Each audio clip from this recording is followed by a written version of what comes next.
Hey everyone, how's it going? Well, I'm sorry for not posting any videos lately for anyone that truly does watch my videos, which I'm sure I don't really have a large fan base. I mean, my videos aren't that good. Um, yeah, here we go. First off and foremost, I'd like to say is I got kind of a surprise to my work. Um, Two YouTubers, they heard I worked at Safeway, which I am still very obviously. Um, they heard I worked at Safeway and they were like, I have a feeling he works at this Safeway. And they came in, and sure enough, they found me. I would throw out their usernames, but I don't really recall what they. Actually, they didn't tell me what they were. So this is a second group of people, or I guess second person. The people that came in, there was a guy and a girl that came in last time, and the last person was just one guy. Crystal Scan 2002, he actually came to my house, and I went up to his house earlier this year. So, yeah, just like to say that. Thank you for being loyal and watching my videos, even though they aren't that good. And I don't post that often anymore.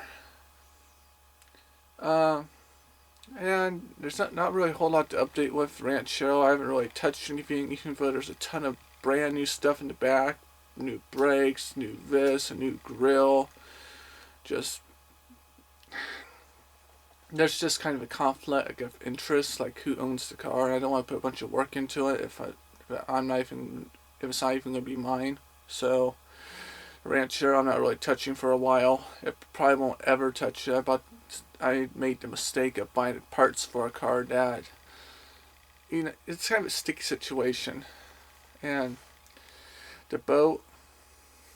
Just I haven't even taken that out yet. I mean, I've taken it onto a trip, but didn't really take it out because the Subaru's not really that good of a tow car, even with a small boat like that. And I don't get on the launch ramp and not be able to get up the launch ramp literally because first gear sucks. I don't want to burn up the clutch.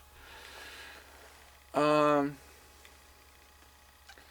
the tent trailer hasn't really been. We haven't used it since last year. Sometime just my truck can pull it, but it's just slow going, and just I've been busy, and no one else uses it but me. And oh, it needs wheel bearings. I guess that's something I could mention. Like it really matters. Um, yeah, and the Tercel.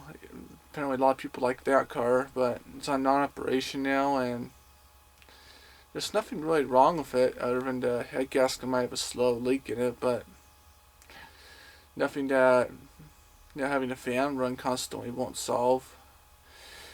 And transmission's fine, just a decent car, low miles, just I don't drive it. So, and a 90 Toyota truck, I believe that one has a full blown head gasket. You have to top out the coolant about every 100 miles. I should seriously just sell that truck. The 96 Subaru, there's nothing really wrong with that car. It's actually a really nice car, fully loaded except for sunroof and a bigger engine.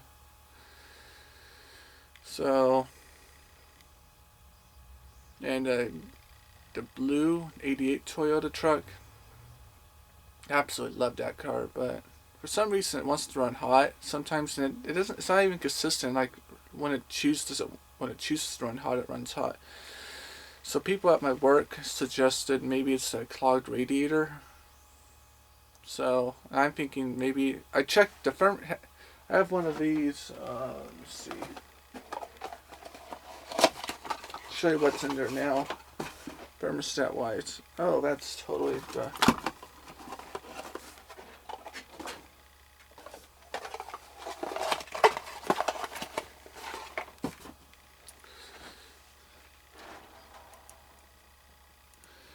My gray truck, my blue truck has one of these fail-safe thermostats where if it gets hot, the thermostat sticks all the way open. So there's always a constant flow of coolant going through the radiator. So, anyways, it got hot one time. The aftermarket temperature gauge I put on, it got up to around 220. And I guess that triggered the thermostat to stick open. So, with that said, now that I know that there's a coolant, well, I took out the radiator cap when it was cold and checked the coolant for bubbles. Since there's no blockage now that the radiator sticks open, thermostat sticks open, and there's a couple bubbles, but not a whole lot, not really enough where I think it'll overheat, especially at random. So I don't know. Maybe I'm thinking maybe it's a catalytic converter, maybe a little bit clogged. It is low on power, but those 22 REs have been known to be low on power, so. Yeah, and then the Mercedes, well, I haven't worked on that thing in a couple of years. Let's just say I'm starting to take parts off of it, and I'm thinking about just it being a donation, to be honest. Just the parts are too hard to find, or too expensive, and it's easy to work on. It's just, and it's rusty too. It's just the reason, my personal opinion on why those cars aren't around anymore is just because of rust. I mean, the unibody rust out, the firewall wants to rust out, the floor, I don't remember, the floor does have holes. I know, look, the trunk has a couple holes, but real small ones. So that's what's going on with the Mercedes. I've had it since I was 13. I got it in 2001, I think. My dad gave it to me when he bought a newer Mercedes, 82 240 diesel, which ended up being a money pit, kind of like this car. So, and a 2005 Hyundai, well, it's been a decent car. I did have one problem with it a week after I bought it. I know everyone's going to say, oh, yeah, that's what happens when you buy a Hyundai, blah, blah, blah, blah, blah. A spark plug went bad. Believe it or not, one spark plug caused the check engine light to come on and caused it to have like a surging and kind of a hesitation and all that stuff, because I wasn't getting a strong spark. And this is what I've been fiddling around with the entire video. You can see that let me see if I can get the light on.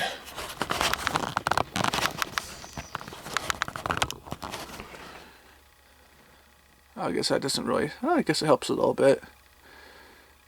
Video's not really picking it up, but I guess it is. You can see the insulator's starting to get cracks in it. It's a nice, good quality Denso spark plug. And you can see, there's supposed to be a little pinpoint sticking up a little bit. There's way too big of a gap, and it's all worn down. All the other spark plugs, they work. It's just only a matter of time until they break, though. And the surging and all that kind of went away for the most part, and the random misfire codes all disappeared too. Well, I reset the computer and I took on a long drive and it didn't come back. So, I obviously did something, and the surging and all that, like I said, it's gone. So, anyways, I'm going to buy 4 new spark plugs. I just put a used one in. I cleaned it up really good and gapped it right. So, and obviously I haven't done anything with the wheelies.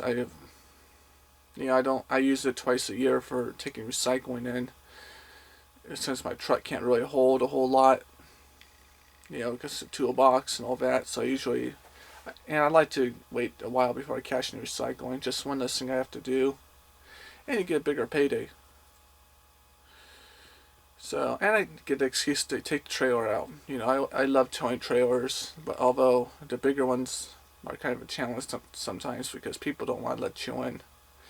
Even with smaller ones like the tent trailer, the boat they're not so bad about, but that feels good.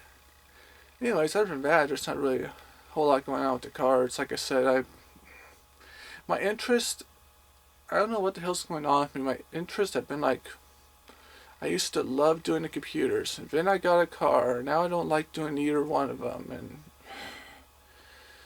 I hate my job. It's stealing my life away from me. Anyways, that's probably about it for now. And if anyone has any requests for videos, leave a comment or a message. I don't really go on YouTube a whole lot anymore, so I can't guarantee I'll see it, but I'll try and do it. I'm saying random stuff. Anyways, I'll see you next time. Over and out, everyone.